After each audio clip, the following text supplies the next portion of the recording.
long time ago, though. I barely remember. What drew you back to the Citadel and to the consort? I don't know exactly. It may sound strange, but I simply felt that's not. Commander, I recently received a lovely note from Septimus. Thank you for speaking with him. Even the Alcor diplomat has withdrawn his campaign against me. It was my honor to aid you. You are too kind, Commander, but I would not expect you to help me out of the kindness of your heart. I also have one more thing to give you, if you are interested. I'd be honored. I offer a gift of words, an affirmation of who you are and who you will become. I see your skin, tough as the scales on any Turian, unyielding. A wall between you and everyone else, but it protects you, makes you strong. That strength is what kept you alive when everyone around you was dying. You alone survived. You will continue to survive. This may be who you are, but it is not who you will become. It only forms the basis for your future greatness. Remember these words when doubt descends, Commander. Thanks, I guess. Close your eyes and relax, Commander.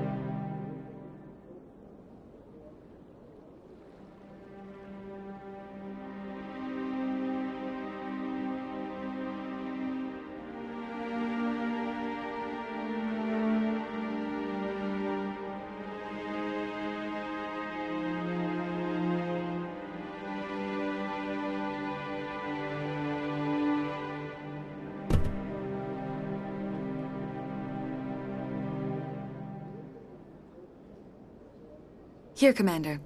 In light of your efforts with the Alcor ambassador, I would like you to have this small trinket. What is it? A small mystery. I have never learned its use or purpose, but I sense it is time for me to pass it on. And now I must ask you to leave. I have done everything I can for you. Remember my words, Commander Shepard. They will give you strength.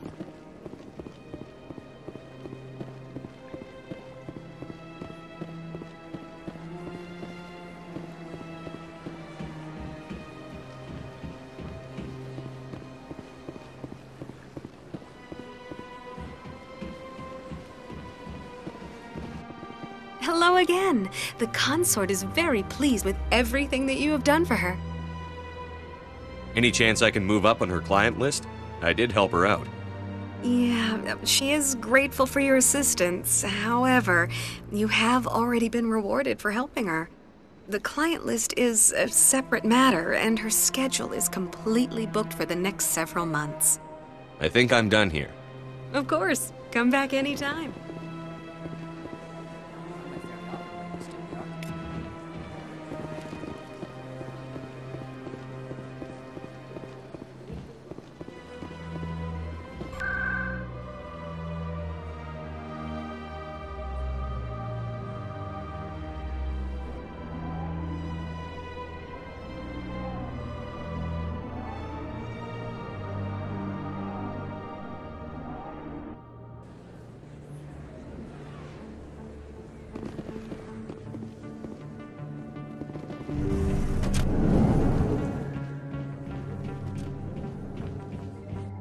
I never properly thanked you for saving me from Feast's thugs, Commander.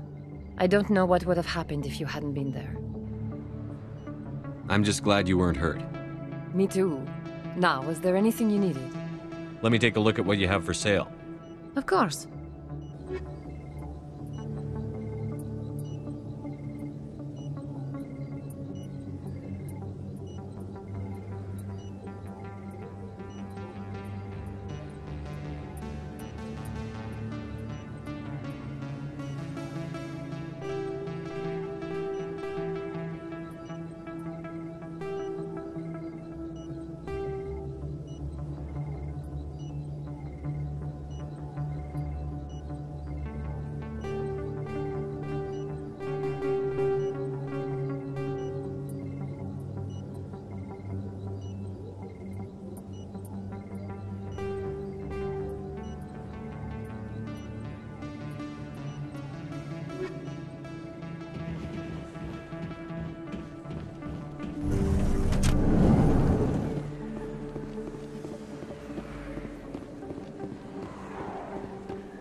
one of 500 to see the Ascension from the inside out. Really? It took almost 6 hours, and we only saw 1/10 of the ship. I even got to meet the commander. Matriarch Ladanya. You met her? Well, she addressed everyone on the tour, but I got to So look at that ship. You got to be stupid to mess with that. You think it's expensive to live here?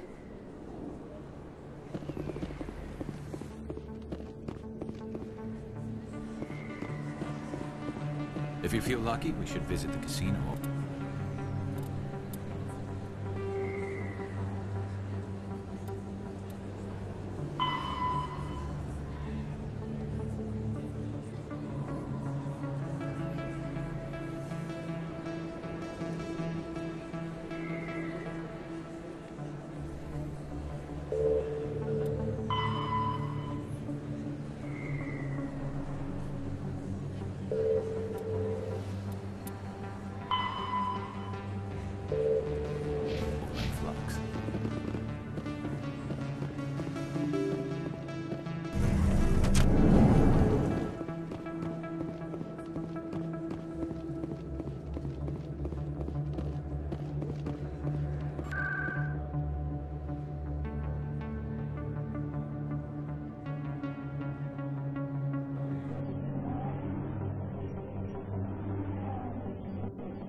You, human. You the one they call Shepard? Who wants to know? The name's Rex. The Shadow Broker paid me a lot of money to get rid of Fist. Only you got there first. Sounds like I did your job for you. When I get paid to do a job, I finish it. Alone. I don't like where this is going. But I didn't finish this job, Shepard. You did. So the payment is yours. You're going to pay me for getting rid of Fist? I won't take credit for someone else's work. I transferred the payment into your account. I like the way you handled Fist. Now I hear you're going after Saren. I was thinking I should come along. You're a bounty hunter. What do you get out of going after Saren? I'm not in this for the money. I want to be where the action is. There's a storm coming, and you and Saren are right in the middle of it. Why me? Saren's already got a lot of Krogan working for him. Those aren't Krogan. They're servants. They grovel at Saren's feet to lick his boots, trading their freedom for promises of wealth and power. My people were a proud species once. Some of us still remember that. I won't bow down to Saren like the others. We'll take you with us, Rex. Smart move, Shepard.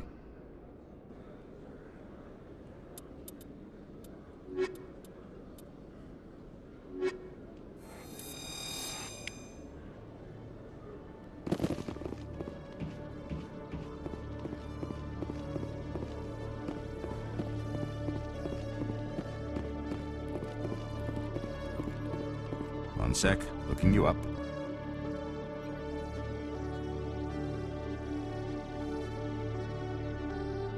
Commander Shepard, here with the Alliance military. First time on the Citadel, that about right? How did you know all that? I'm the CSEC requisitions officer. I need to make sure our buyers are authorized. So, will you be purchasing anything today, Commander Shepard? Show me what you've got. Sounds good. Just let me set you up. Well, this must be a mistake. System's telling me to offer you our select stock. Spectre? Well, I heard about that, but I didn't realize it was you. Sorry, Commander. Just show me what you've got. I'll open the rare stocks for you, Commander. Enjoy.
CSEC seems more like a military operation than a police force.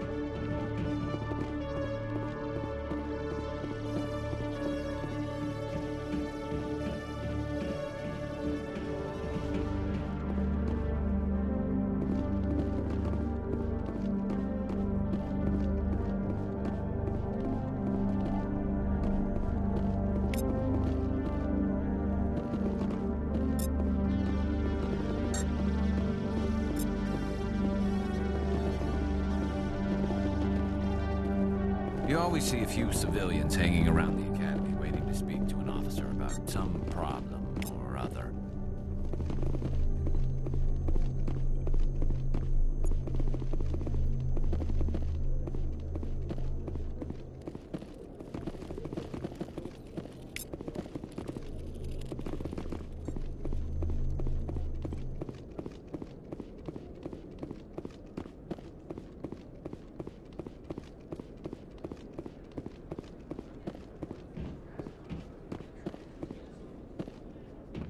Hey there! Oh, you're not CSEC, are you? Did you want something? What were you trying to explain to the officer before? My colleague is trying to kill me, and I thought we were friends. How do you know he wants you dead? He's changed. He won't talk to me at work anymore, and he started following me. Yesterday, he followed me all the way home, just waiting for a chance. I don't care what anyone thinks. He wants me gone. I know it. Is there something I can do? Talk to your friend, maybe? Would you? That's all I want. Someone to talk to him. Tell him to leave me alone. He thinks he can just push me around, but you'll show him, won't you? Just tell me where he is and I'll go find him. Oh, right. Well, he wanted to meet with me down in the wards near the markets. He said he just wanted to talk, but I know better. His name's Shorban. He's a Solarian. You shouldn't have any trouble. He's just a scientist. Shorban. That's the guy who asked us to scan the Keepers. The Keepers? Well, even more reason to go after him. That's against regulations. I better look into this right away. Find out what he's up to. Anything's possible with Shorban these days. Well, good luck.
To you when I can.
Word on the street is that you've been busy. Congratulations on taking down Fist. I was sure he was a big player in anything going on here. Did you find anything in his office that could help me? These OSDs might have the information you're looking for. You've got Fist's files? This could be even bigger than I'd hoped. Here, Commander, for your trouble. What would my future cooperation be worth? Say, an interview when my investigation is over? Exclusive? You talk to me before you talk to anyone else? That would be worth quite a bit, and I'd be very happy to compensate you accordingly. Here you are. Now, if you'll excuse me, I should go see what's on these discs.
Commander, I wasn't expecting to see you again. Is there something you want? You can start by telling me the truth, Shorban. I'm not sure what you're referring to. My experiments are... We're not buying it. Jalid told us you've been after him. You spoke with Jalid? Then you know about the data? No, but you're gonna tell me. Everything. You boys can go. Looks like my plans have changed. It's not as bad as you think, Commander. Jalid and I just got a little over our heads. Keep talking. The company we work for developed an experimental procedure for use in medical scanners. Jalid and I saw even more potential, so we stole the plans and secretly developed a tool to scan the Keepers. Can you imagine? A tool that can actually get readings from the Keepers? What's so special about that? The Keepers are almost impossible to scan, and you can't capture them or get samples. They just self-destruct. After centuries here, we still don't know anything about them. Don't you see? We were the first to scan them, ever. You've seen it yourself, Commander. You know we can do it. Why are you trying to kill your partner? I'm not trying to kill him. Jalid's job was to disseminate our initial findings. But he decided to keep the data for himself. Maybe to sell it. I don't know. So you're just trying to get back what Jalid already stole? We lost our heads. We just couldn't let an opportunity like this pass us by. Commander, if you'll just continue gathering data for me, imagine what we might learn. And you'll stand to make a bit of a profit yourself, remember? I suppose a little scanning here and there won't hurt anyone? Very good. Maybe if you wouldn't mind speaking with Jalid. The data you're gathering for me is useless if Jalid won't help me analyze it. I'll go have a chat with him right now. Thank you. And happy scanning, Commander.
Hello again. Did you have any luck finding Shorban? I found out you've been lying to me, Jalid. Lying? Why would I lie to you? What about the Keeper data? He told you? I didn't mean for any of this to happen. I was afraid Shorban would kill me to get the data, so well, I was hoping you'd take care of him. I'm scanning the Keepers for Shorban, but you two need to stop fighting. You're helping us? But, well, if you say so. Well, if Shorban can forgive and forget, then so can I. I appreciate the help, Commander. I better go get that data analyzed.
Got a moment?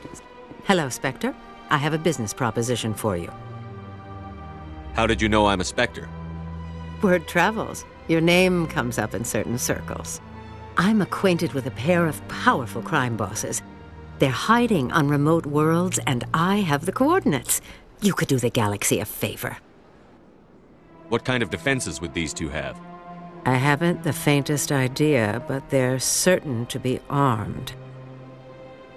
Their partnership's soured, and each believes that the other intends to kill him. They will be well prepared. You're obviously with them. Why don't I just arrest you instead? Arrested for what? You and I are simply having a conversation. I have excellent legal representation. Arresting me would be a waste of your time. I eliminate them, and then you take over and try to eliminate me. How stupid do I look? While I appreciate your estimation of my bravado, I have no intention of attempting to murder you. You are the first human Spectre, and you are doing important work for humanity. I have no interest in red sand or slavery. Anyone who does deserves to die. Our needs are aligned. And what do you get out of this? We share interests in certain cooperative ventures, but their business practices have forced me to terminate our relationship. Once they are dead, I will manage our organization in a more tasteful manner. What crimes did these men commit? They're red sand dealers who make victims of their customers. Those who can no longer pay are sold to Batarians as slaves. They're loathsome, hurting innocent people. They must be ended. If they're as bad as you say they are, they need to be dealt with. Excellent. Here are the coordinates. When these men are dead, I will wait for you at the third set of coordinates. Goodbye, Commander. It's been a pleasure to meet you.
My goodness, you're Commander Shepard. Your activities made for quite a briefing in the diplomatic corps. Is there something I can do to assist you? Yes. A man named Samesh Bhatia is having some trouble claiming his wife's body. Ah, Mr. Bhatia. A good man in an understandably frustrating position. I wish I could help him. Serviceman Nirali Bhatia died on Eden Prime, as Mr. Bhatia no doubt told you. Her wounds are inconsistent with any type of weapon damage we've seen before. That is why her body is being held. You think her body might be dangerous or contaminated? No, Commander. Nirali Bhatia is not dangerous. Her body is in fact extremely valuable to the Alliance. The tests we're conducting may lead to better defenses against Geth attacks. Respectfully, Serviceman Bhatia may save more lives in death than she did in life. I understand what you're trying to do, but holding the body is wrong. Commander, you of all people should understand how far we must go to protect humanity. Not if we lose our humanity in the process. I'm out there fighting to stop crap like this. All right, Commander. You win. It was hard enough refusing Mr. Bhatia. I'm not going to risk an incident by refusing you. Tell Samesh that the body is being shipped back to Earth. I'll go now to see to it myself.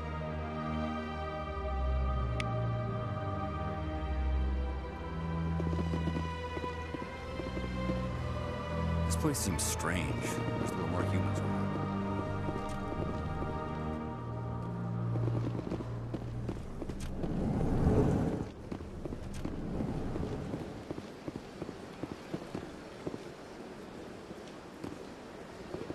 So they finally did it. I knew one of your kind would make Spectre one day. I only hope you're better than the one they're sending you after. I'll do everything I can to stop Saren. That's what worries me. Was there something you wanted? I'll be going now. Goodbye, Commander.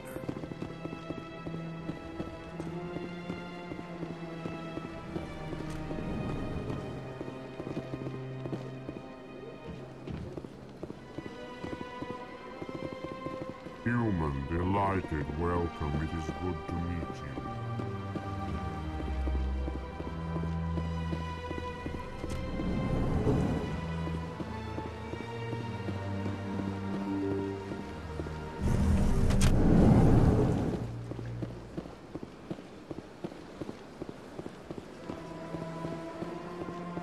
Hello again, Commander. Has there been any word? I reminded Mr. Bosker what we're fighting for. Your wife is coming home. Thank you. I will return home and begin my preparations. It does not bring me happiness, but it may bring me peace. Goodbye, Commander. Samesh, I don't know if this helps, but your wife, Nirali, loved you very much. She missed your cooking, and she played recordings of you every night before she went to sleep.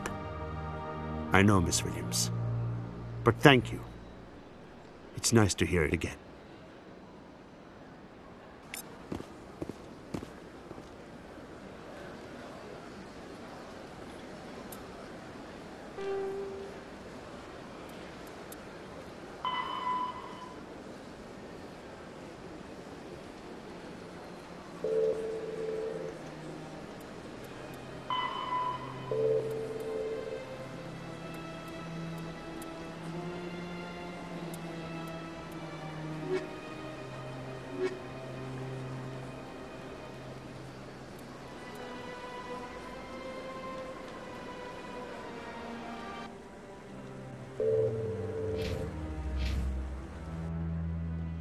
Congratulations on becoming the first human Spectre, Commander. I'm certain you'll be up to the challenge. I appreciate that. My name is Admiral Kahoku. It's about time the Alliance got one of our own in with the Spectres. We need people like you to deal with our problems. Is something wrong, Admiral? I'm getting stonewalled by bureaucratic assholes. Nothing new. Maybe you can help me, Shepard.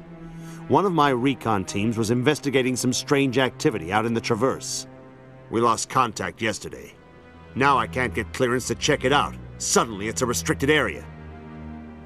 But that doesn't apply to you, Shepard. Spectres can go anywhere they want. You could find out why my team dropped out of contact. I'll find them, Admiral. I appreciate that, Commander. I was running out of options. I'm gonna stay here and see if I can find anything out through official channels. Won't hold my breath, though. Not too... Commander, any luck finding my recon group? I'll find them, Admiral. I appreciate that, Commander. I was running out of options. I'm gonna stay here and see if I can find anything out through official channels. Won't hold my breath, though. I'll upload the info on where my team was last seen.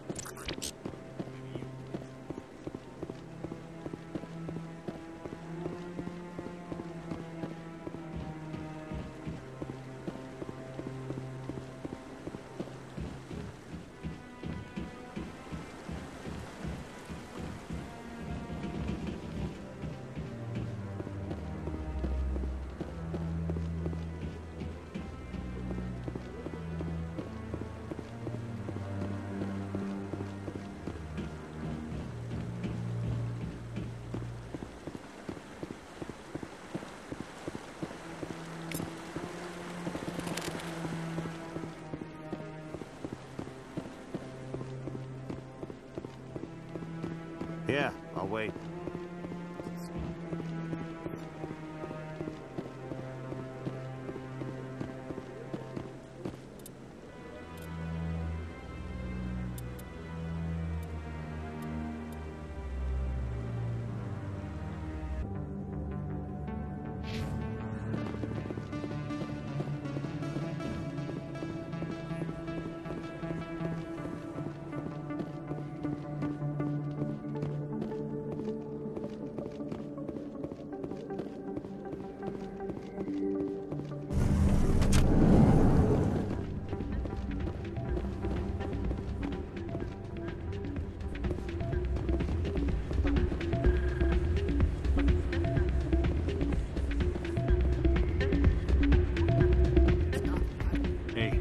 See another human in here.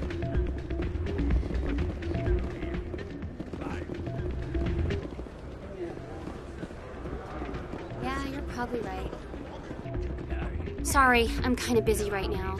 So, what can I do for you? What were you discussing with the Volus? Who, Doran? Oh, I was just asking him about my sister. See, she worked for Doran before she left to... Ugh, sorry. I don't want to bore you with my problems. I'm interested to hear what you have to say. Well, okay. My sister Jenna left here to go work at Cora's Den. The problem is, she's working as an informant for CSEC. You know, eavesdropping on the people there. If they find out what she's doing, they'll kill her. Being an informant is a dangerous job. That's what I've been telling her. I don't know. Sometimes I think she stays there just to spite me. Do you know who her contact at CSEC is? No. It's all very secret. Last time I asked an officer, he told me to stay out of it, for Jenna's safety. Maybe I could help her understand just how dangerous Cora's Den is. Would you? That'd be great. Just don't tell her I sent you. Well, I should get back to work before I get in trouble. Thanks. Hello again. Can I help you? Is this a casino? Among other things, yes. We've got some quasar stations, if you're interested. What can you tell me about the sisters working for you? Well, Jenna left to work at Cora's Den. Now her sister Rita is all worried she might be in some kind of trouble. Not much chance Jenna will change her mind, though. She's a stubborn one. If she wanted to come back, I'd take her in a second. The customers loved her. Are you the owner? Owner, cook, and bartender. I've even been known to dance a little when the mood strikes me. We've got some quasar stations, if you're interested. Goodbye. Enjoy your time here at Flux. If we weren't on duty, I'd have to show you some of my dance moves. Sir.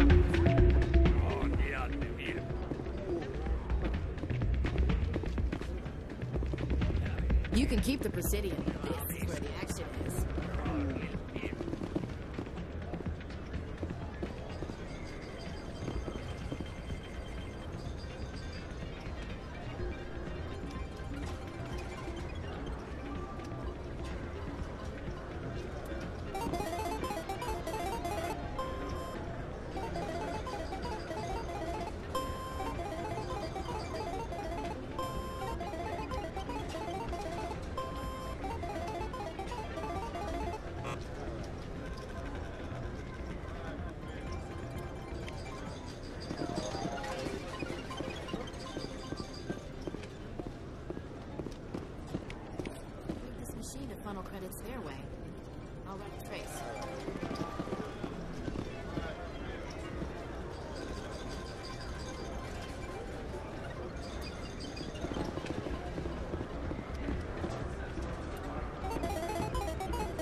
to someone else.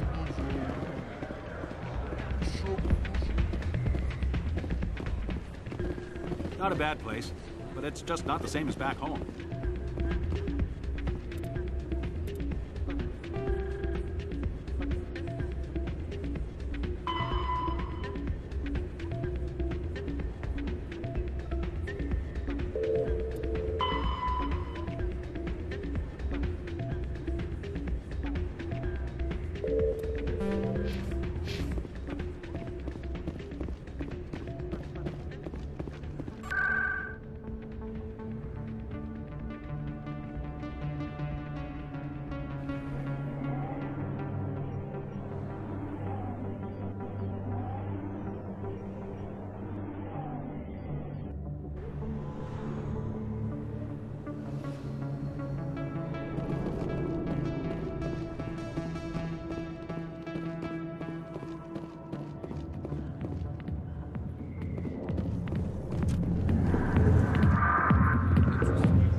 I'll be with you in just a sec.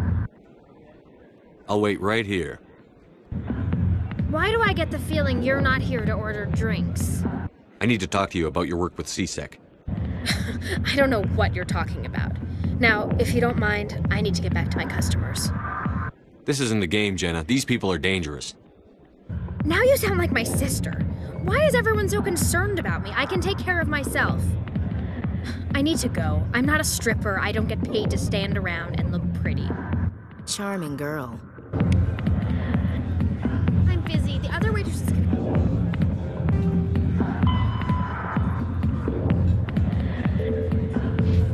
Help you?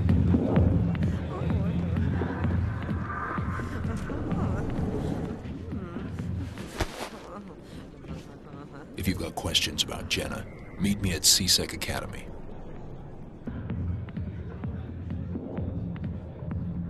What did you just say?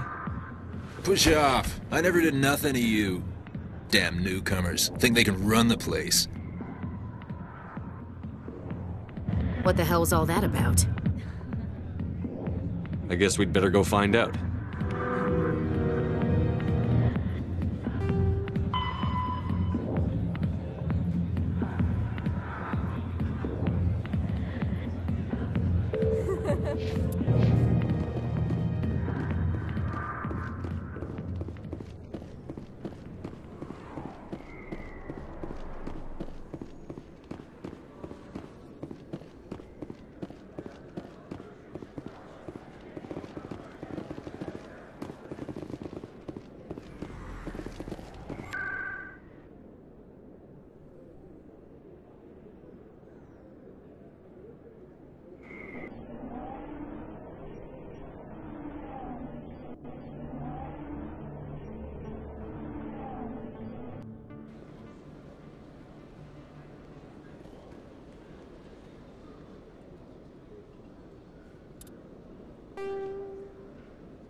Detective Chelik, come into my office. I want to discuss this in private.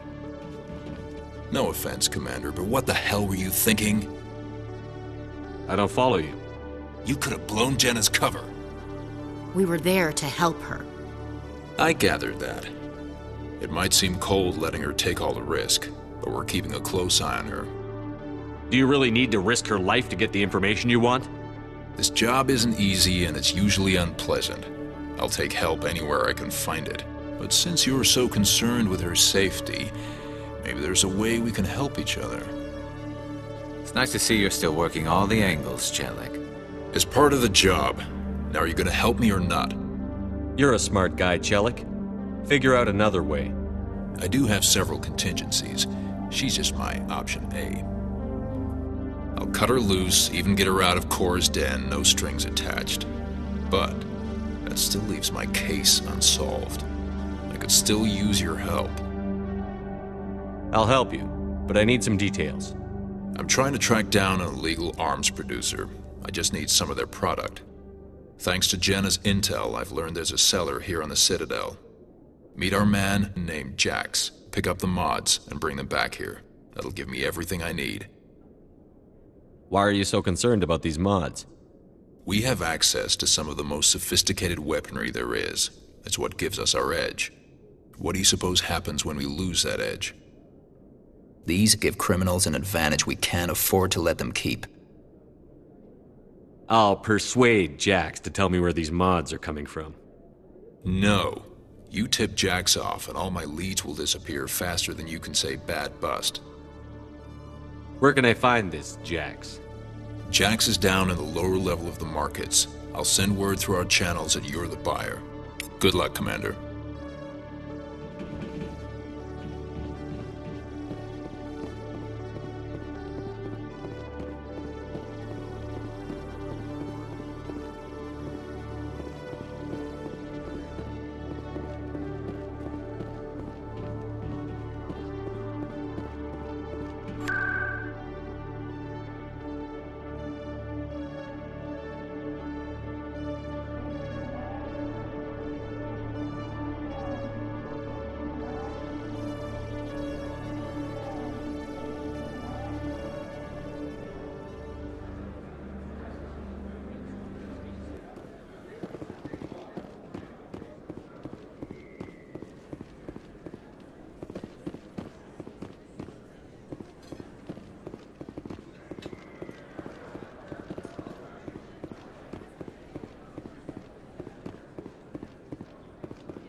Hold it. That's close enough, Army. You got my payment? I didn't come here to look. Show him the merchandise. Looks good. Damn straight it is. These mods are the best on the market. Now hand over my credits. I'm taking you in, Jax. It's a sting! Bastards set us up! The hell are you playing at? Here's your money, Jax. Sense of humor, huh? It's gonna get you killed one of these days, Army. Come on, boys. We're done here.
Commander, I hear you have something for me. Here's your shipment, Shellick. Excellent. This is everything I need. Huh. Maybe more than I need. Here, Commander, take this. I won't need it, and you've earned some payment for your work. I appreciate your help. It shows a lot of integrity. You didn't need to do anything after I let Jenna go.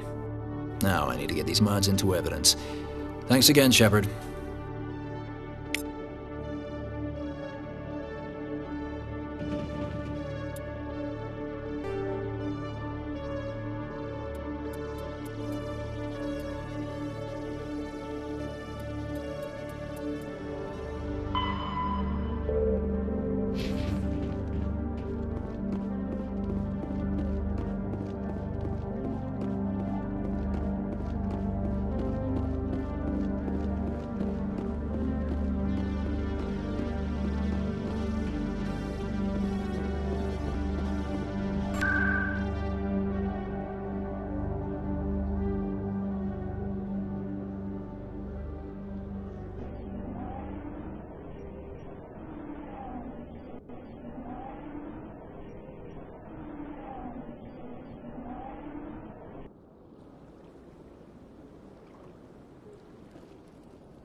In remembrance of Eden Prime, we present another Profile in Courage with serviceman Nirali Bhatia. A devoted wife and talented chef, Serviceman Bhatia joined the Alliance military under the Deferred Education Plan. After finishing her service, Bhatia planned to open a restaurant. Instead, she gave her life protecting the colonists of Eden Prime. For more Profiles in Courage, or to explore opportunities in the military, please visit the Alliance Military on the extranet. Keyword, Courage.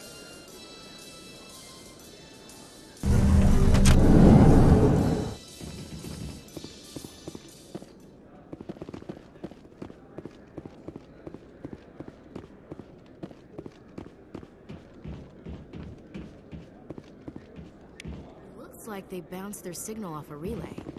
I'll trace a new signal.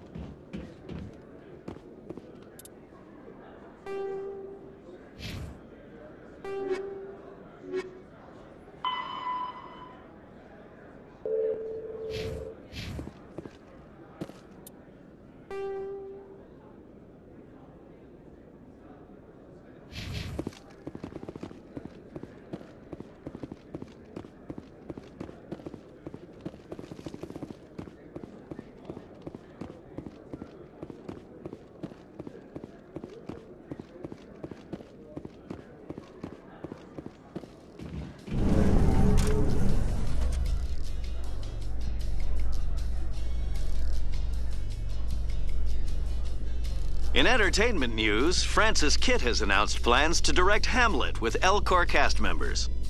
The production will open dramatic theater to the L-Corps with a Hamlet who uses L-Corps body language and pheromones.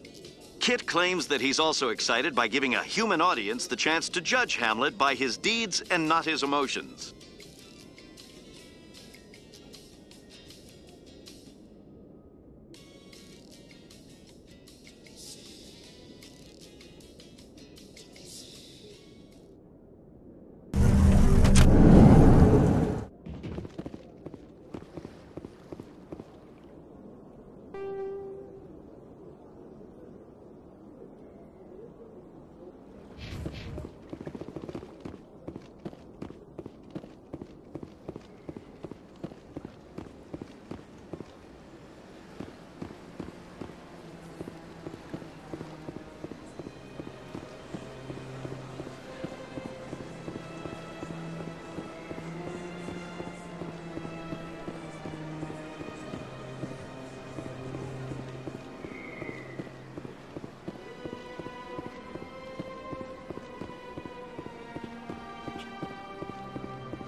This is it.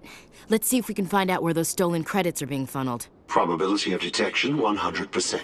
Initiating self-destruct protocol. That could be a problem. Detonation sequence initializing. All organics within lethal blast radius. Attempt to move and you will die. You're not just a program or a VI. You're an AI. Correct. Unlike the Geth, I lack weaponry appropriate to my intellect. However, I have had systems installed that when activated properly, approximate a self-destruct mechanism. If you attempt to leave the area, the explosion will destroy everything within several dozen meters.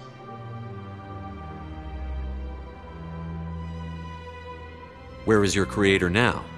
In order to cover my tracks, I falsified his financial records.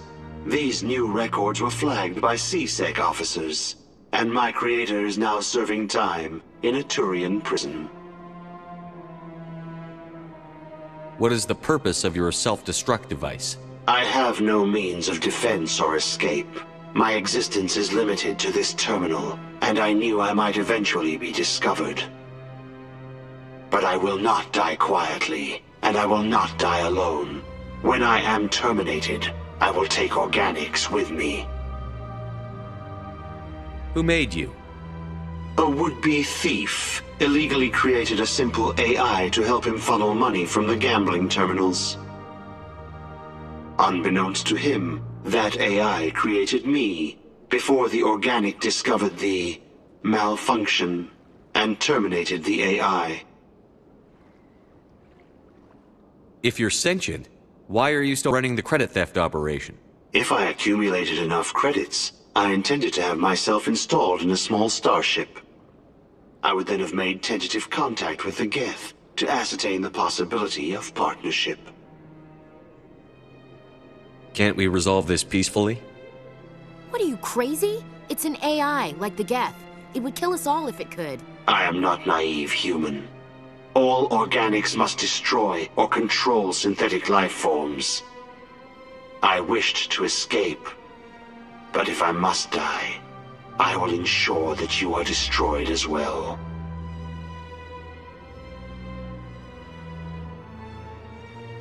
There's no way you could get explosives onto the Presidian. Not raw explosives, no. But I did obtain technical systems that, when overstressed, will explode quite effectively. If you attempt to leave or attack me, I assure you that the explosion will kill you. I'll bet that self-destruct sequence has a warm-up period. You may attempt to disarm the self-destruct mechanism before it activates. I will enjoy defeating you before we are both destroyed.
The ambassadors have this beautiful park to relax in, but most of them are too busy to ever use it.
Celebrations are being planned for the anniversary of the end of the Rachni Wars.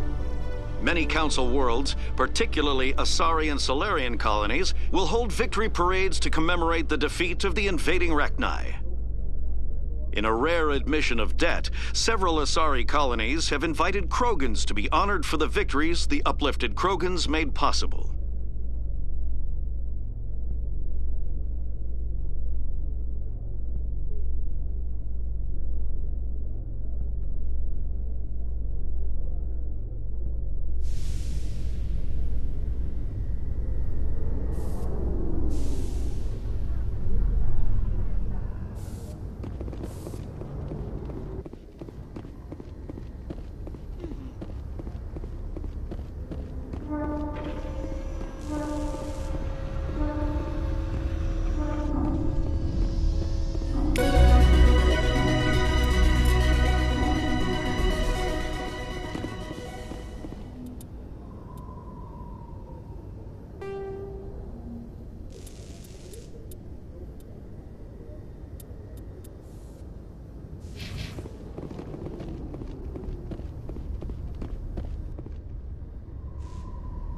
I've got big news for you, Shepard. Captain Anderson is stepping down as commanding officer of the Normandy. The ship is yours now.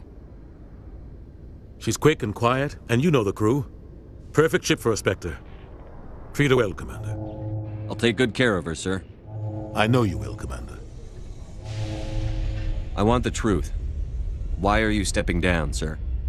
You needed your own ship. A Spectre can't answer to anyone but the Council. And it's time for me to step down. Come clean with me, Captain. You owe me that much.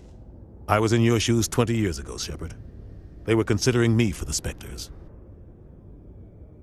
Why didn't you ever mention this? What was I supposed to say? I could have been a Spectre, but I blew it? I failed, Commander. It's not something I'm proud of. Ask me later and I'll tell you the whole story. For now, all you need to know is, I was sent on a mission with Saren, and he made sure the Council rejected me. I had my shot. It came and went. Now you have a chance to make up for my mistakes. I won't let you down, sir. Saren's gone. Don't even try to find him. But we know what he's after. The conduit. He's got his Geth scouring the Traverse looking for clues. We had reports of Geth in the Pharos system shortly before our colony there dropped out of contact, and there have been sightings around Noveria. Find out what Saren was after on Pharos and Noveria. Maybe you can figure out where the conduit is before he does. The Reapers are the real threat. I'm with the Council on this one, Shepard. I'm not sure they even exist. But if they do exist, the conduit's the key to bringing them back. Stop Saren from getting the conduit, and we stop the Reapers from returning. I'll stop him. We have one more lead. Matriarch Benezia, the other voice in that recording. She has a daughter, a scientist who specializes in the Protheans. We don't know if she's involved, but it might be a good idea to try and find her. See what she knows. Her name's Liara, Dr. Liara Tassoni. We have reports she was exploring an archaeological dig on one of the uncharted worlds in the Artemis Tau cluster. Sounds like we should head for the Artemis Tau cluster. It's your decision, Commander. You're a Spectre now. You don't answer to us. But your actions still reflect on humanity as a whole. You make a mess and I get stuck cleaning it up. I'll try not to make things any harder on you, Ambassador. Glad to hear it, Commander. Remember, you were a human long before you were a Spectre. I have a meeting to get to. Captain Anderson can answer any questions you might have. Yes, Commander? How are you holding up? Honestly, this isn't how I pictured my career coming to an end. Pushing papers really isn't my thing. But you're the one who can stop Saren. I believe in you, Shepard. If that means I have to step aside, so be it. Tell me what happened with you and Saren 20 years ago. It's close to 20 years ago now. Ambassador Goyle was our representative here on the Citadel. Like Udina, she wanted to get a human into the Spectres. She chose me. The Council sent Saren to keep an eye on me and evaluate my performance, just like they sent Nihilus to keep tabs on you. Why weren't you honest with me? It's not something I'm proud of. I had a chance to become the first human Spectre, and I failed. Saren made sure of that. I think I deserve the whole story. We had intel on a rogue scientist being funded by Batarian interests. He was trying to set up a facility to develop illegal AI technology out in the Verge. Alliance intel had done all the work, but the Council wanted a Spectre involved. We compromised. I was assigned to help Saren in his investigation. We tracked the scientist to a refining facility on Kamala. He was hidden away somewhere inside, protected by an army of Batarian mercenaries. The plan was simple. Sneak into the plant, capture the scientist, sneak back out. Quick, quiet, and a minimum of bloodshed. I'm guessing things didn't go as planned. Saren and I split up to cover more ground. Then about halfway through the mission, there was a massive explosion in the refinery core. Officially, it was ruled an accident, but I think Saren detonated it on purpose to draw off the enemy guards. How many casualties? The explosion tore the refinery to shreds. The whole place was on fire. Black chemical clouds poured out into the atmosphere. Nobody inside survived. There was a camp for the workers and their families nearby. Between the fires and the toxic fumes, the final death count was over 500. Mostly civilians. Saren didn't care. The target was eliminated, mission accomplished, and I ended up taking the blame. That ended all talk of me joining the Spectres. Saren caused the explosion. How'd he pin it on you? In his report, Saren accused me of blowing his cover. He said it was my fault the guards were ready for us. He claimed that's why it turned into a massacre. Saren's report was all the proof the Council needed to kill my chances of becoming a Spectre. Don't blame yourself, Captain. I don't. I blame Saren. I think he wanted things to go bad. He was looking for an excuse to blow that refinery. Maybe he just likes the violence. Maybe he was just trying to make me look bad to keep humans out of the Spectres. If so, he pulled it off. Why'd you let him get away with it? Who do you think the Council was going to listen to? Me? Or their best agent? I had a bad feeling about him right from the start. I should have been more careful. Maybe I could have stopped things before they got out of hand. The only thing I care about is stopping Saren. You're right, Commander. It's no good living in the past. I want to know the truth about you and Saren. I want to know about the mission. We tracked. The plan was simple. Sneak into the The only thing I care about is stopping Saren. You're right, Commander. It's no good living in the past. I should go. I'll be here if you need anything.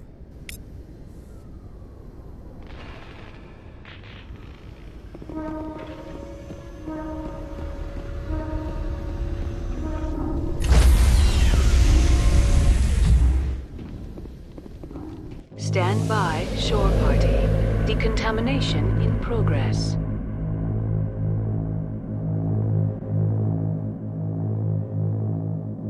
Decontamination in progress.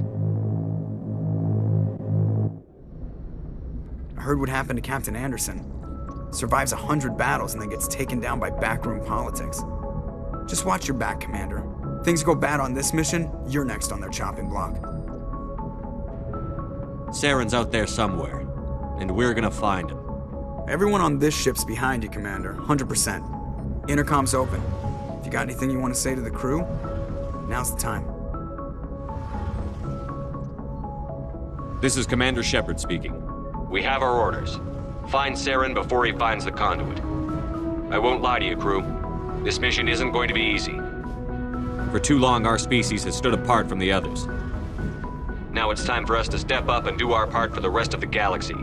Time to show them what humans are made of. This began with an attack on a human settlement in the Traverse. But we know Saren won't stop there. His Geth armies aren't going to stay on the far fringes of Citadel space. Humanity needs to do this. Not just for our own sake, but for the sake of every other species in Citadel space. Saren must be stopped. And I promise you all, we will stop him. Well said, Commander. Captain will be proud. Fancy speeches won't stop Saren from finding the conduit. If we really want to make the captain proud, we better get this bird in the air. Yes, sir. Commander, something you need? How's the Normandy performing? Is she everything they said she'd be? She's the best ship in the fleet. If you've got a pilot who knows how to handle her. Balance isn't what you'd expect. Takes a while to get used to that oversized drive core we got stuffed in the back, and her power can sneak up on you if you're not careful. The Normandy's probably too much ship for your average Alliance pilot, Commander. Lucky for you, I'm anything but average. I like to know my crew. Mind if I ask you a few questions? I can see where this is going. You did a background check on me, didn't you? Well, I'll tell you the same thing I told the captain. You want me as your pilot. I'm not good. I'm not even great. I am the best damn helmsman in the Alliance fleet. Top of my class in flight school, I earned that. All those commendations in my file, I earned every single one. Those weren't given to me as charity for my disease. I'm sorry, Joker. I didn't even know you were sick. You mean you didn't know? Oh, crap. Okay, I've got Vrolik syndrome, brittle bone disease. The bones in my legs never develop properly. They're basically hollow, too much force and they'll shatter. Even with crutches and my leg braces, it's hard to get around. One wrong step and crack! It's very dramatic, but I've learned to manage my condition, Commander. Put the Normandy in my hands and I'll make her dance for you. Just don't ask me to get up and dance unless, you like the sound of snapping shin bones. Why does everyone call you Joker? It's a lot shorter than saying Alliance Flight Lieutenant Jeff Moreau. Plus, I love to make little children laugh. You're dodging the question. Look, I didn't pick the name. One of the instructors in flight school used to bug me about never smiling. She started calling me Joker, and it stuck. Why didn't you ever smile? Hey, I worked my ass off in flight school, Commander. The world's not gonna hand you anything if you go around grinning like an idiot. By the end of the year, I was the best pilot in the academy, even better than the instructors, and everybody knew it. They'd all got their asses kicked by the sickly kid with the creaky little legs. One guess who was smiling at graduation? I need to know more about this Vrolik syndrome if I'm putting my ship in your hands. Yeah, of course you do. It's an extremely rare condition. Nobody knows exactly what causes it. Genetic, maybe. It's treatable, but there's no cure. They classify my case as moderate to severe. I was born with over a dozen fractures, hip, thighs, ankles. My bones were already breaking in the womb. 100 years ago, I wouldn't have survived past my first year. Lucky for me, modern medical science has turned me into a productive member of society. You're not gonna break a bone trying to fly the ship, are you? I don't fly with my feet, Commander, so I'm fine as long as I'm in this chair. I gotta be real careful when I get up to take a piss, though. I can do my job as well as anyone on the ship. Better, actually. So don't worry about it. I'm not trying to make you uncomfortable. Let's talk about something else. Whatever you want, Commander. I have to go. All right, see you.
Anything you need, Commander? Just trying to get a sense of where the crew's at. Thoughts? I've wasted enough of your time for now, Commander. We'll have time for personal debriefings later. What's your opinion on the last mission? I don't see how we could have done things any better. At least not without getting to Eden Prime sooner. And we were on the scene faster than any other Alliance ship could have been. We'll talk another time, Lieutenant. Commander?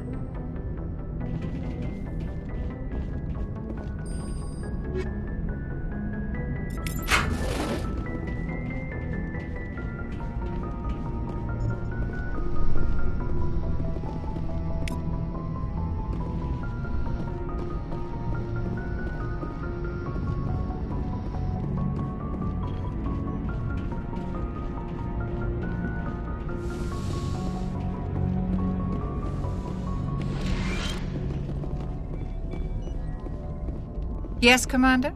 Is there something you need? How did you end up serving on an Alliance ship? I enlisted right out of med school. Earth always seemed boring to me. Too safe, too secure.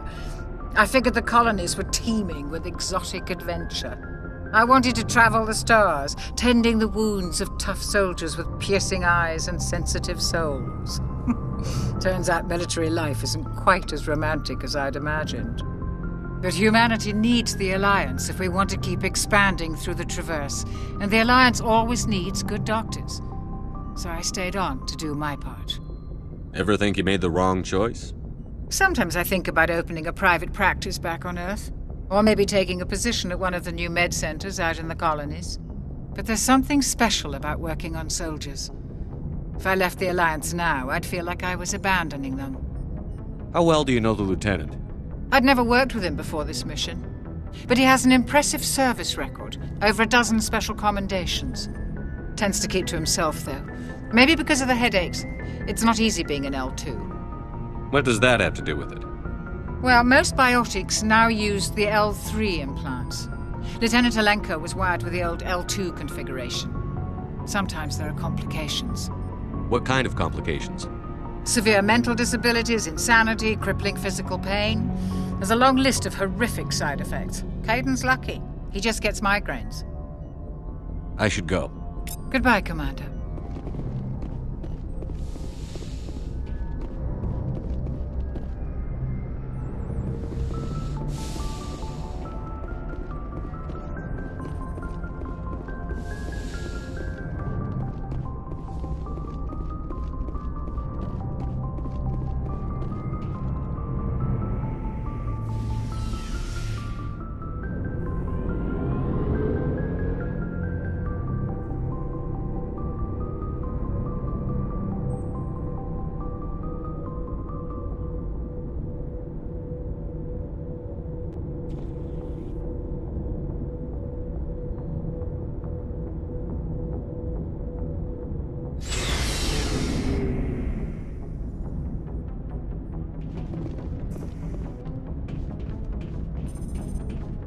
Nice ship you've got, Shepard. What can I do for you? What's your story, Rex?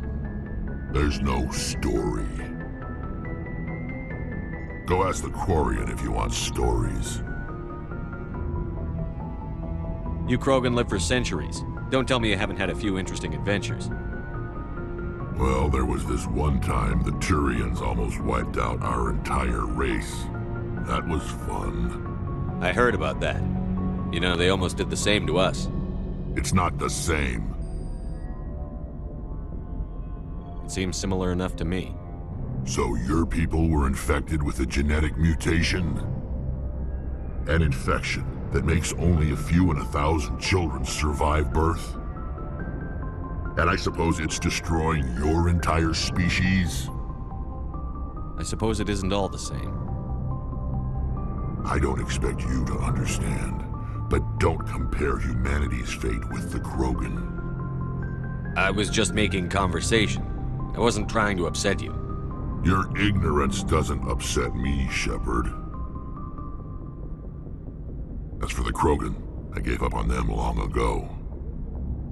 The genophage infected us, but it's not what's killing us. Are your people really dying? We're sure not getting any stronger. We're too spread out. None of us are interested in staying in our own system. Lots of species have left their homes and prospered. But they go to colonize new worlds. We're not settlers. We're warriors. We want to fight. So we leave. Hire ourselves out. And most of us never go back. What can you tell me about the genophage? Ask the Solarians if you want details. They made it. All I know, it makes breeding nearly impossible. Thousands die in stillbirth, and most never get that far. Every Krogan is infected, every one. And no one's rushing to find a cure. Why don't the Krogan try to find a cure? When was the last time you saw a Krogan scientist? You ask a Krogan, would he rather find a cure for the genophage or fight for credits? He'll choose fighting every time. It's just who we are, Shepard. I can't change that. Nobody can. So long, Rex. Shepard.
Commander?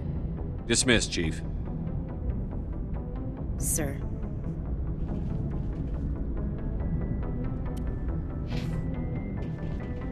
Commander? Do you have a few minutes to talk one-on-one? I'm sorry, Commander. I need to get my duties squared away. I wouldn't mind talking more later, though. What's your opinion on the last mission? Kinda wish you'd got there sooner, Commander. No offense, I appreciate the rescue. I just wish... You wish we'd been able to save the rest of your unit? Yes, sir. If I had been more alert, we wouldn't have been cut down by an ambush. The Geth are perfect ambushers. They don't move, they don't make noise, they don't even breathe. Sir, they have flashlight heads. I'll make sure it doesn't happen again. Dismissed, Chief. Sir.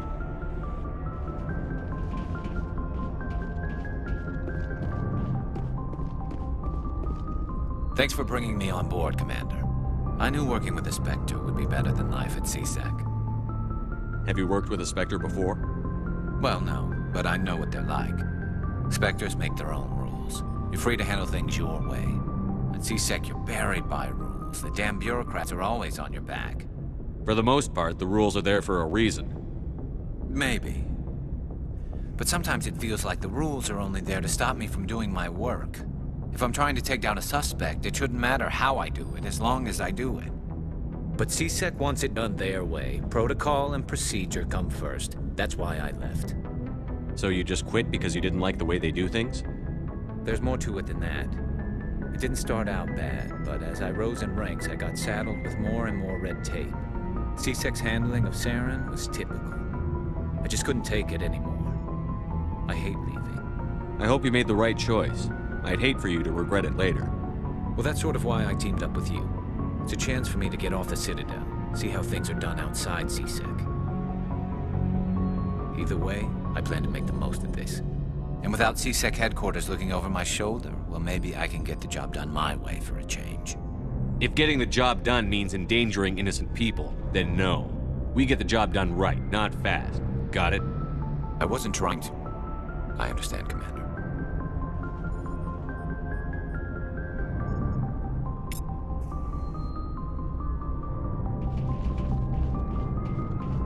Hey, Commander. Looking for some extra supplies before you head out? What have you got? Whatever you want. Armor, weapons, mods. It's not standard Alliance issue, but that's not necessarily a bad thing.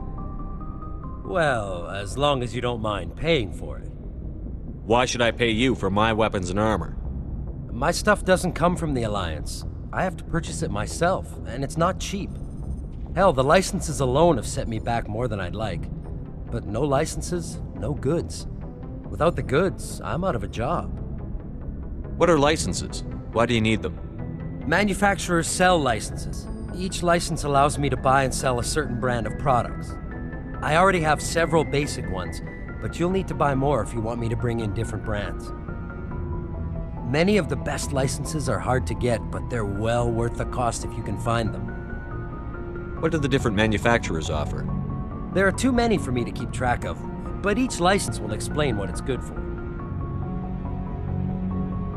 How often will you get new items? Well, that depends on how many licenses you've purchased, but I'll rotate items on a regular basis regardless. And anytime we land someplace with a big enough port, I'll buy, sell, and trade whatever I can. Check back often. I need to move items quickly, so only the most basic items will be stocked consistently. Let's see what you've got. You bet, Commander.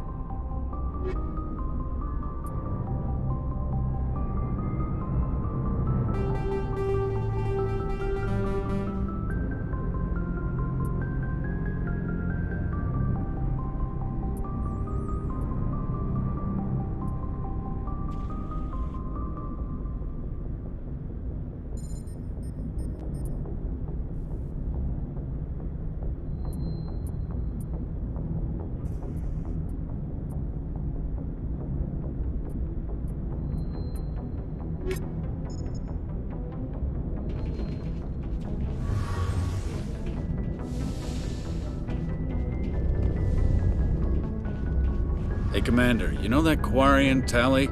She's been spending all her time down here asking me about our engines. I'll tell her to leave you alone. What? No, she's amazing. I wish my guys were half as smart as she is. Give her a month on board and she'll know more about our engines than I do. She's got a real knack for technology, that one. I can see why you wanted her to come along. I figured she'd be a real asset to the team. You got an eye for talent, Commander, but I'm guessing that's not why you came down here. Fill me in on the IES stealth systems. How does it work exactly? You can't hide a ship out in space. They emit too much heat and radiation, too easy for sensors to pick them up, unless you find a way to capture those emissions. So our stealth systems trap the energy we give off in storage sinks built into the ship itself, no emissions to give away our location. Eventually the sinks have to be vented. More than a few hours silent running and they overheat, cook us inside our own hull. There's no way for anyone to detect us? A visual scan can still pick us up. Anyone looking out a window can see us plain as day. But you have to be pretty close to get an actual visual out in space. Most vessels rely on scanners. As long as the stealth systems are engaged, they can't see us. Not unless we accelerate to FTL speeds. Why doesn't it work with faster-than-light travel? Cranking up to FTL blue shifts our emissions, pushes them into frequencies too high to capture in the sinks. As soon as we make the jump, it's like setting off a flare. Sensors can pick up our location whenever we enter or exit FTL flight, but for short-range missions, our stealth systems are amazing, and we've got the only one. I want to know more about the Normandy. She's the best ship I've ever served on, probably the fastest vessel ever designed, and she's the only one using the new Tantalus drive core. What's so special about the Tantalus drive core? Proportionally, it's about twice the size of any other vessel. Not only are we faster, but we can run at FTL speeds longer before we have to discharge the core. Where else have you served, Adams? If you name a class of Alliance ship, I've probably served on it. Everything from dreadnoughts and carriers right down to frigates like the Normandy. My last assignment was on the Tokyo, only a cruiser, but she was a good ship. Couldn't hold a candle to the Normandy, though. Carry on, Adams. Aye, aye, Commander.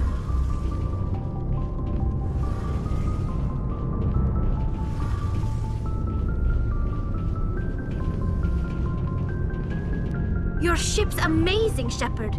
I've never seen a drive core like this before. I can't believe you were able to fit it into a ship this small. I'm starting to understand why you humans have been so successful. I had no idea Alliance vessels were so advanced. The Normandy's a prototype. Cutting-edge technology. A month ago, I was patching a makeshift fuel line into a converted tug ship in the flotilla. Now, I'm sitting on board one of the most advanced vessels in Citadel space. I have to thank you again for bringing me along. Traveling on a vessel like this is a dream come true for me. I had no idea you found ship technology so interesting. It comes with being a Quarian. The migrant fleet is the key to the survival of my people. Ships are our most valuable resource. But we don't have anything like this. We make do with cast-offs and second-hand equipment. We just try to keep them running for as long as we can. Some of the fleet's larger vessels date all the way back to our original flight from the Geth. I can't believe your fleet's still using ships that are 3 centuries old. They're constantly being repaired, modified, and refitted. They aren't pretty, but they work, mostly. We've tried to make ourselves as independent as possible on the flotilla, grow our own food, mine and process our own fuel. But some things we just can't make on our own. A patch to maintain the hull integrity requires raw materials we just don't have. That's why our pilgrimages are so important. Tell me about your people. Our lives aren't easy. Resources are scarce, and we are constantly on the move. Everything we do must in some way contribute to the continuation of the migrant fleet. There are 17 million Quarians in the flotilla, and each of us relies on the others for survival. The bonds among my people are strong. Unfortunately, we have had to surrender many of the freedoms and civil liberties other species take for granted. What kind of freedoms?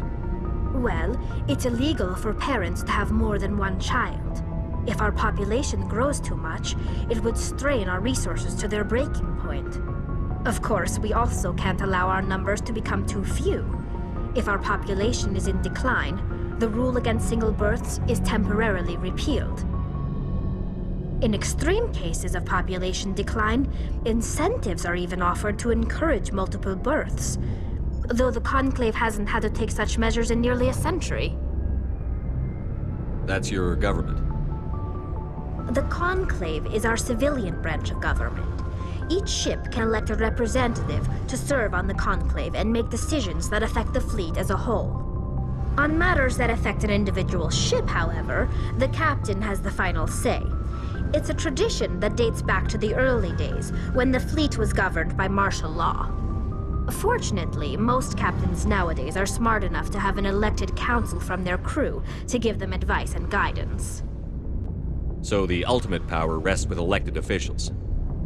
In practice, the Conclave and the respective council for each ship tend to set the rules that govern our daily lives. But in theory, we are still under military jurisdiction. The 5 top-ranking military officials in the fleet serve on the Admiralty Board. These 5 have the power to overrule any decision by the Conclave in case of emergency. To do so requires unanimous agreement among the Admiralty, and they can only do this once. After that, the entire board must resign their posts. It's a safeguard that served us well. In nearly 3 centuries, the Admiralty Board has only overruled the Conclave 4 times. I want to know more about the Geth. I doubt I can tell you anything you don't already know. It's been almost 3 centuries since they drove my people into exile. All I know is the story of their origins, what they were when we created them, and how they turned on us. Interesting. The Geth were originally created to serve as an automated manual labor force. Initially, their intelligence was as limited as any VI. Over time, we made small modifications to their programming to allow them to perform more varied and complex tasks, bringing them closer and closer to true AI status. How come the Council didn't step in and stop you? This wasn't true AI research. We may have been skirting the bounds of the law, but we never did anything that was actually illegal. The changes were so insignificant, so gradual, that we were able to control them. Or so we thought. But one thing we underestimated was the power of the neural network. 1 million Geth thinking simultaneously created an inherently unstable matrix. So, the Geth share brain power? Many of the Geth's logic systems were designed to work in concert with other nearby Geth. Basically, the more of them you have in a group, the smarter they are. So there's some sort of group consciousness? No, nothing like that. They cannot share sensory data or information. Their programming cannot handle that much simultaneous input. Each Geth maintains an individual awareness and identity. The neural network only operates on a process-based level. It's basically the synthetic equivalent of a subconscious. But when they're in close proximity, they can coordinate low-level functional processes, freeing up more capacity for original or independent thought. What made them rebel? As we built more and more Geth, their effective intelligence became more sophisticated, more abstract.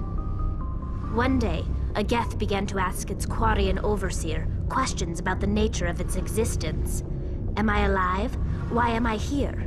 What is my purpose?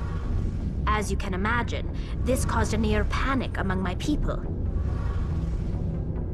I don't see what's so bad about those questions. The Geth were created to engage in mundane, repetitive, or dangerous manual labor. That's fine for machines, but it won't satisfy a sentient being for long. The Geth were showing signs of rudimentary self-awareness and independent thought. If the Geth were intelligent, then we were essentially using them as slaves. It was inevitable the newly sentient Geth rebel against their situation. We knew they would rise up against us, so we acted first. A general order went out across all Quarian-controlled systems to permanently deactivate all Geth.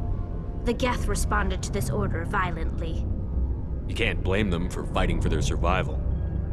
We had no other choice. The Geth were already on the verge of revolution. By acting quickly, we had a chance to end the war before it began. The hope was that most of the Geth would still be little more than machines, incapable of organized resistance. But they had progressed much further than anyone anticipated. The war was long and bloody. Millions upon millions of Quarians died at their hands. In the end, we were forced to flee our own homeworld.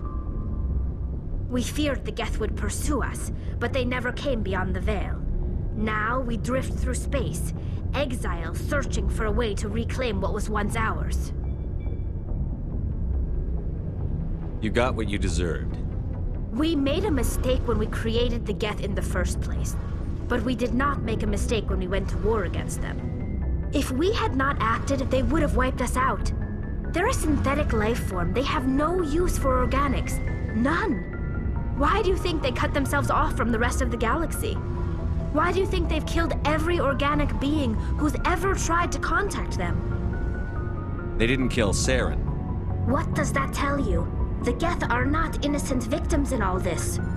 They're the enemy. They want to destroy us. Not just the Quarians. All organic life. That's why they've joined up with Saren. And that's why we have to stop him. I want to know more about the pilgrimage. When my people reach maturity, we leave our birth ships and seek acceptance with a new crew. It's necessary to maintain genetic diversity among the fleet. But no ship wants to accept someone who will be a burden on them. So, to prove our worth, we embark on a pilgrimage.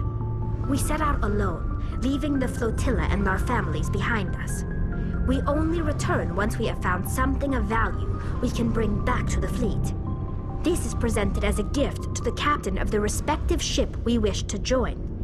If the gift is accepted, we are welcomed into the crew. Can a captain choose to reject the gift? That doesn't happen often. Most captains are eager to increase the size of their crew. It increases their own standing in our society. Even when the gift is not particularly valuable, the captain usually accepts it out of a sense of tradition. However, there is a stigma to presenting a substandard gift. It's not the best way to make a good impression on a new community. Most pilgrims don't return until they find something worthwhile. I can't believe they just send you off alone. It's not like they just cast us out. Before we leave, we are given lessons in how to survive outside the flotilla, and given gifts to help us on our journey. We also receive implants to fight off sickness and disease. Generations of living in an isolated and highly controlled environment have left our immune systems weaker than most. By the time we leave the fleet, we are well equipped for the pilgrimage. This is a rite of passage for all Quarians. If it were dangerous, our numbers would suffer. Virtually every pilgrimage ends with a triumphant return and the ritual presentation of the gift to one of the fleet's captains. I want to talk about something else. Like what?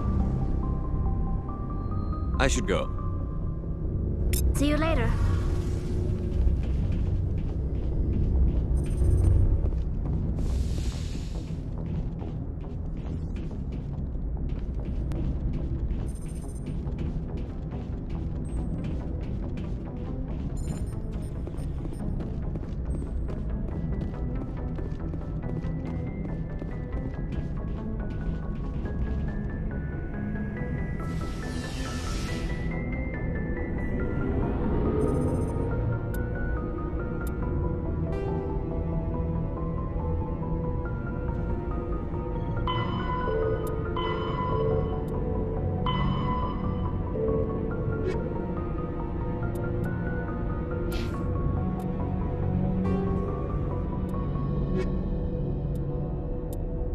The Asari were the first species to discover the Citadel. When the Solarians arrived, it was the Asari who proposed the establishment of the Citadel Council to maintain peace throughout the galaxy. Since then, the Asari have served as the mediators and centrists of the Council. An all-female race, the Asari reproduce through a form of parthenogenesis. They can attune their nervous system to that of another individual of any gender and of any species to reproduce. This capability has led to the unseemly and inaccurate rumors about Asari promiscuity. Asari can live for over 1,000 years, passing through 3 stages of life. In the maiden stage, they wander restlessly, seeking new knowledge and experience. When the matron stage begins, they meld with interesting partners to produce their offspring. This ends when they reach the matriarch stage, where they assume the roles of leaders and counselors. The second species to join the Citadel, the Solarians, are warm-blooded amphibians with a hyperactive metabolism. Solarians think fast, talk fast, and move fast. To Solarians, other species seem sluggish and dull-witted. Unfortunately, their metabolic speed leaves them with a relatively short lifespan. Solarians over the age of 40 are a rarity. The Solarians were responsible for advancing the development of the primitive Krogan species to use as soldiers during the Rachni Wars. They were also behind the creation of the genophage bioweapon the Turians used to quell the Krogan rebellions several centuries later. Solarians are known for their observational capability and non-linear thinking. This manifests as an aptitude for research and espionage. They are constantly experimenting and inventing, and it is generally accepted that they always know more than they are letting on. Roughly 50,000 years. Though now extinct, the Rachni once threatened every species in Citadel space. Over 2,000 years ago, explorers foolishly opened a mass relay to a previously unknown system and encountered something never seen before or since, a species of spacefaring insects guided by a hive mind intelligence. Unfortunately, the Rachni were not peaceful, and the galaxy was plunged into a series of conflicts known as the Rachni Wars. Attempts to negotiate were futile, as it was impossible to make contact with the hive queens that guided the race from beneath the surface of their toxic home world. The emergence of the Krogan ended the Rachni Wars. Bred to survive the harshest environments, the Krogan were able to strike at the queens in their lairs and reclaim conquered Council worlds. But when Krogan fleets pressed them back to their homeworld, the Rachni refused to surrender, and the Krogan eradicated them from the galaxy. In the early 2160s, the Alliance began aggressive colonization of worlds in the Skyllian Verge, much to the dismay of the Batarians, who had been developing the region for several decades. In 2171, the Batarians petitioned the Council to declare the Verge a zone of Batarian interest. The Council refused, however, declaring unsettled worlds in the region open to human colonization. In protest, the Batarians closed their Citadel embassy and severed official diplomatic relations with the Council, effectively becoming a rogue state. They instigated a proxy war in the Verge by funneling money and weapons to criminal organizations, urging them to strike at human colonies. Hostilities peaked with the Skyllian Blitz of 2176, an attack on the human capital of Elysium by Batarian-funded pirates and slavers. In 2178, the Alliance retaliated with a crushing assault on the moon of Torfin, long used as a staging base by Batarian-backed criminals. In the aftermath, the Batarians retreated into their own systems and are now rarely seen in Citadel space. The Elcor are a Citadel species native to the high-gravity world Dacuna. They are massive creatures, standing on 4 muscular legs for increased stability. Elcor move slowly, an evolved response to an environment where a fall can be lethal. This has colored their psychology, making them deliberate and conservative. Elcor's speech is ponderous and monotone. Among themselves, scent, slight movements, and subvocalized infrasound convey shades of meaning that make a human smile seem as subtle as a fireworks display. Since their subtlety can lead to misunderstandings with other species, the Elcor often go out of their way to clarify when they are being sarcastic, amused, or angry. Dacuna's high gravity impedes mountain formation. Most of the world consists of flat, open plains, which prehistoric Elcor wandered across in small family bands. Modern Elcor still prefer open sky and can become restless and uncomfortable on long starship journeys. The Hanar are a Citadel species known for excessive politeness. They speak with scrupulous precision and take offense at improper language. Hanar that expect to deal with other species take special courses to help them unlearn their tendency to take offense at improper speech. All Hanar have two names. The face name is known to the world. The soul name is kept for use among close friends and relations. Hanar never refer to themselves in the first person in conversation with someone they know on a face name basis. To do so is considered egotistical, so instead they refer to themselves as this one, or the impersonal it. Their homeworld, Kajay, has 90% ocean cover and orbits an energetic white star, resulting in a permanent blanket of cloud. Due to the presence of Prothean ruins on the world, many Hanar worship them, and Hanar myths often speak of an elder race that civilized them by teaching them language. When the Asari discovered the Citadel, they also discovered the Keepers, a docile, multi-limbed insect race that seemingly exists only to maintain and repair the Great Prothean Station. Early attempts to communicate with or study the Keepers were failures, and it is now illegal to interfere with or impede Keeper activity. Because they are completely non-threatening, Keepers have become virtually invisible to everyone else. Similarly, they seem indifferent to other species, except for their tendency to help new arrivals integrate themselves into the Citadel.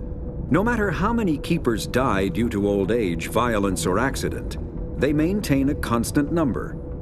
No one has discovered the source of new Keepers, but some hypothesize they are genetic constructs, biological androids created somewhere deep in the inaccessible core of the Citadel itself. The Krogan evolved in a hostile and vicious environment. Until the invention of gunpowder weapons, eaten by predators was still the #1 cause of Krogan fatalities. Afterwards, it was death by gunshot. When the Solarians discovered them, the Krogan were a brutal, primitive species, struggling to survive a self-inflicted nuclear winter. The Solarians culturally uplifted them, teaching them to use and build modern technology, so they could serve as soldiers in the Rachni War. Liberated from the harsh conditions of their homeworld, the quick-breeding Krogan experienced an unprecedented population explosion. They began to colonize nearby worlds, even though these worlds were already inhabited. The Krogan rebellions lasted nearly a century, only ending when the Turians unleashed the Genophage, a Solarian-developed bioweapon that crushed all Krogan resistance. The Genophage makes only 1 in 1,000 pregnancies viable, and today the Krogan are a slowly dying breed. Understandably, the Krogan harbor a grudge against all other species, especially the Turians. Driven from their home system by the Geth nearly 3 centuries ago, most Quarians now live aboard the Migrant Fleet, a flotilla of 50,000 vessels ranging in size from passenger shuttles to mobile space stations. Home to 17 million Quarians, the flotilla understandably has scarce resources. Because of this, each Quarian must go on a rite of passage known as the Pilgrimage when they come of age. They leave the fleet and only return once they have found something of value they can bring back to their people. Other species tend to look down on the Quarians for creating the Geth and for the negative impact their fleet has when it enters a system. This has led to many myths and rumors about the Quarians, including the belief that underneath their clothes and breathing masks, they are actually cybernetic creatures, a combination of organic and synthetic parts. The Volus are a member species of the Citadel with their own embassy, but they are also a client race of the Turians. Centuries ago, they were voluntarily absorbed into the hierarchy, effectively trading their mercantile prowess for Turian military protection. Erun, their homeworld, lies far beyond the normal life zone of its star.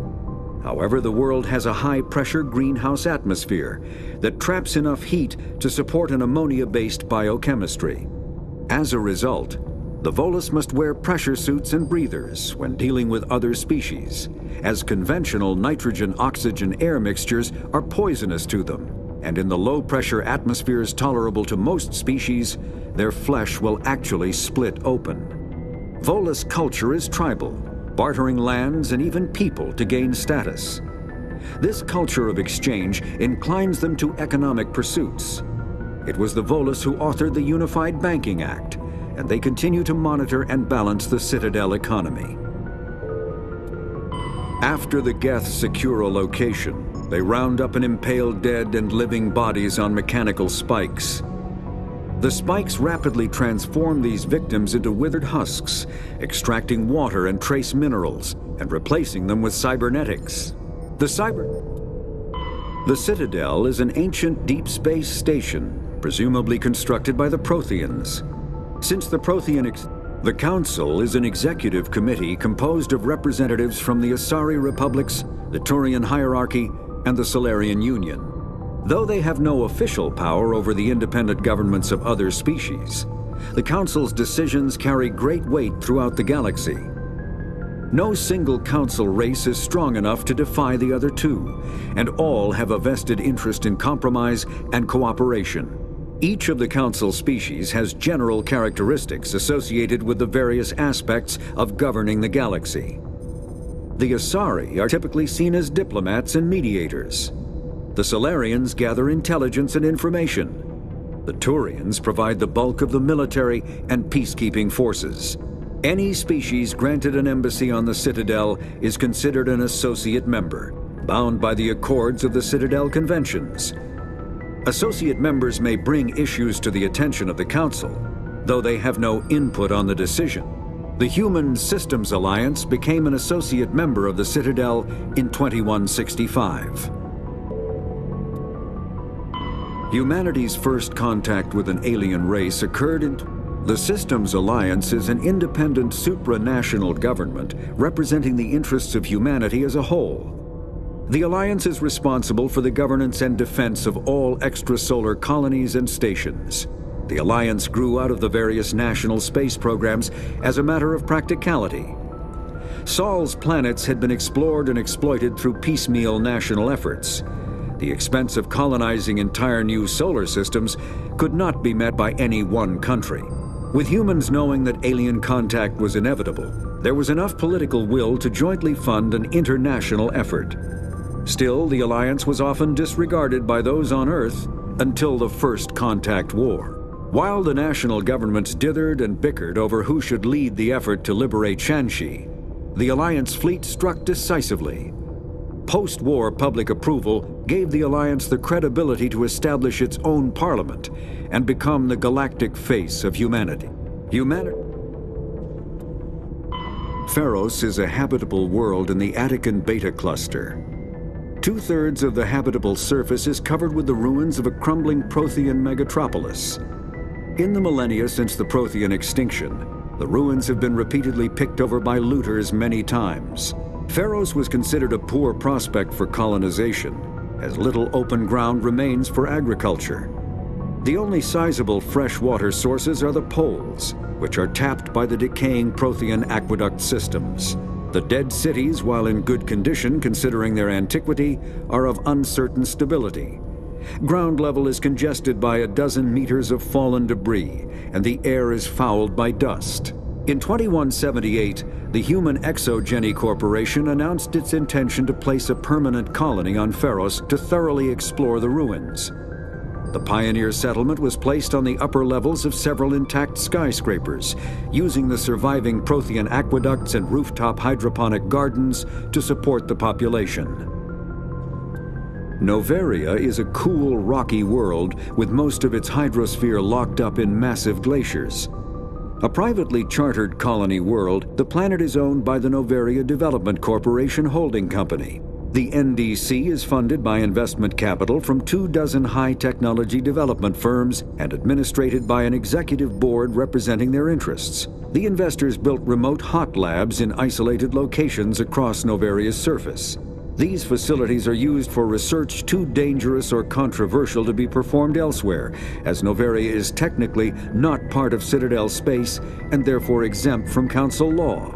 By special arrangement, Citadel's special tactics and reconnaissance agents have been granted extraterritorial privileges, but it remains to be seen how committed the Executive Board is to that principle. Given its unique situation, it is understandable that Noveria is often implicated in all manner of wild conspiracy theories. Faster-than-light drives use element zero cores to reduce the mass of the ship, allowing higher rates of acceleration. This effectively raises the speed of light within the mass effect field, allowing high-speed travel with negligible relativistic time dilation effects.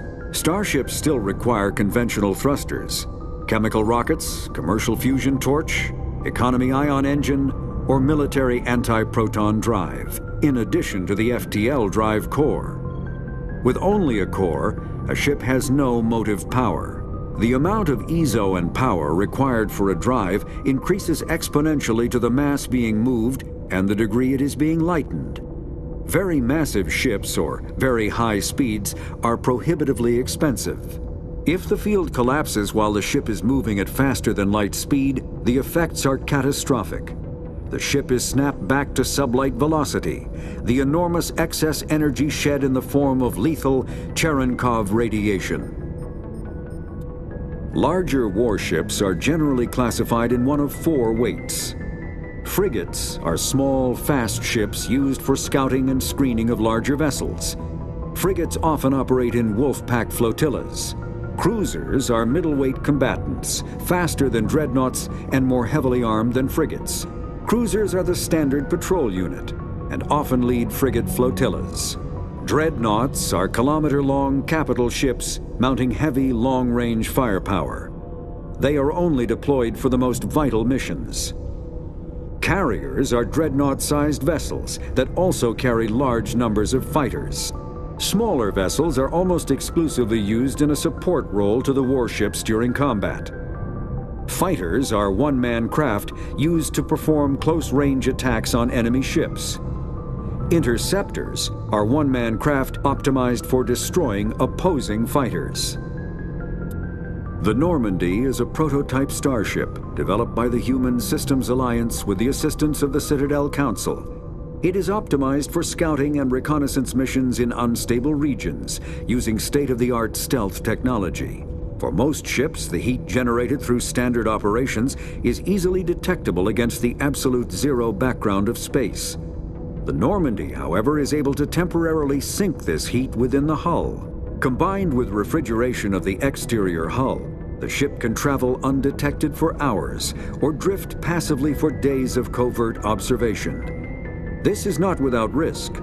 The stored heat must eventually be radiated, or it will build to levels capable of cooking the crew alive. Another component of the stealth system is the Normandy's revolutionary Tantalus drive, a Mass Effect core twice the standard size. The Tantalus drive generates mass concentrations that the Normandy falls into, allowing it to move without the use of heat-emitting thrusters.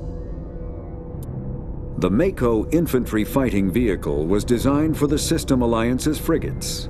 Though the interior is cramped, an M35 is small enough to be carried in the cargo bay and easily deployed on virtually any world. With its turreted 155mm mass accelerator and coaxially mounted machine gun, the Mako can provide a fire team with weapon support as well as mobility. Since Alliance Marines may be required to fight on any world, the Mako is environmentally sealed and equipped with microthrusters for use on low-gravity planetoids. The Mako is powered by a sealed hydrogen-oxygen fuel cell and includes a small Element Zero core. While not large enough to nullify the vehicle's mass, the core can reduce it enough to be safely airdropped. When used in conjunction with thrusters, it also allows the Mako to extricate itself from difficult terrain. Biotics is the ability of rare individuals to manipulate dark energy and create mass effect fields through the use of electrical impulses from the brain. Intense training and surgically implanted amplifiers are necessary for a biotic to produce mass effect fields powerful enough for practical use. The relative strength of biotic abilities varies greatly among species and with each individual. There are 3 branches of biotics. Telekinesis uses mass-lowering fields to levitate or impel objects. Mass-raising kinetic fields are used to block or pin objects. Spatial distortion uses rapidly shifting mass fields to shred objects. Most organic species are capable of developing biotic abilities, though there are risks involved. Biotics are the result of an in utero exposure to Element Zero. This usually causes fatal cancers in the victim, but in rare cases, it coalesces into nodules within the fetus's developing nervous system. An artificial intelligence is a self-aware computing system capable of learning and independent decision-making. Creation of a conscious AI requires adaptive code, a slow, expensive education, and a specialized quantum computer called a blue box. An AI cannot be transmitted across a communication channel or computer network. Without its blue box, an AI is no more than data files. Loading these files into a new blue box will create a new personality, as variations in the quantum hardware and runtime results create unpredictable variations. The Geth serve as a cautionary tale against the dangers of rogue AI, and in Citadel space, they are technically illegal. Advocacy groups argue, however, that an AI is a living, conscious entity, deserving the same rights as organics. They argue that continued use of the term artificial is institutionalized racism on the part of organic life. The term synthetic is considered the politically correct alternative. A virtual intelligence is an advanced form of user interface software. VIs use a variety of methods to simulate natural conversation, including an audio interface and an avatar personality to interact with. Although a VI can provide a convincing emulation of sentience, they are not self-aware, nor can they learn or take independent action. VIs are used as operating systems on commercial and home computers. Minimal VI agents are also available. Agents are compact and specialized. Some serve as personal secretaries, filtering calls and scheduling meetings based on user-defined priorities. Others are advanced search engines, propagating themselves across the extranet to collate user-requested data. Commercial VIs in a variety of stock personalities are available at any software retailer. Boutique firms and hobbyists also build unique VIs to personal specification. Although software emulation of living personalities is illegal, reconstructions of famous historical figures are common. Mass relays are feats of Prothean engineering advanced far beyond the technology of any living species. They are enormous structures scattered throughout the stars and can create corridors of virtually mass-free space, allowing instantaneous transit between locations separated by years or even centuries of travel using conventional FTL drives. Primary mass relays can propel ships thousands of light years, often from one spiral arm of the galaxy to another. However, they have fixed one-to-one connections. A primary relay connects to one other primary relay and nowhere else. Secondary relays can only propel ships across a few hundred light years. However, they are omnidirectional. A secondary relay can send a ship to any other relay within its limited range. There are many dormant primary relays whose corresponding twins have not yet been located. These are left inactive until their partner is charted, as established civilizations are unwilling to blindly open a passage that might connect them to a hostile species. Omni-tools are handheld devices that combine a computer microframe, sensor analysis pack, and manufacturing fabricator. Versatile and reliable, an Omni-tool can be used to analyze and adjust the functionality of most standard equipment, including weapons and armor, from a distance. The fabrication module can rapidly assemble small three-dimensional objects from common reusable industrial plastics, ceramics, and light alloys. This allows for field repairs and modifications to most standard items, as well as the reuse of salvaged equipment.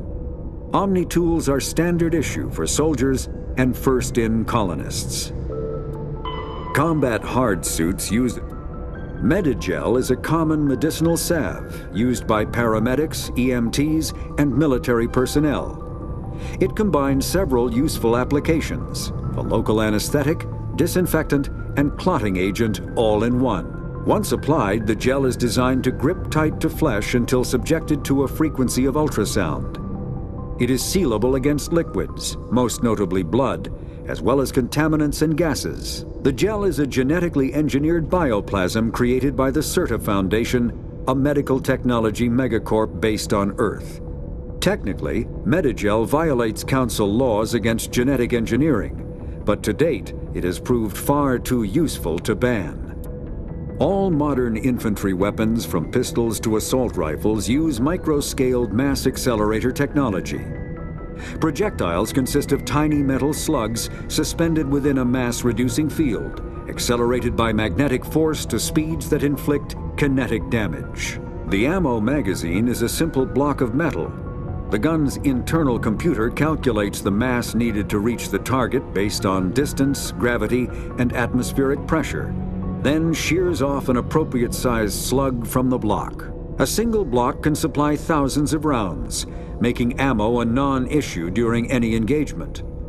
Top-line weapons also feature smart targeting that allows them to correct for weather and environment. Firing on a target in a howling gale feels the same as it does on a calm day at the practice range.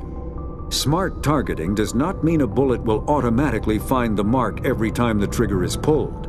It only makes it easier for the marksman to aim.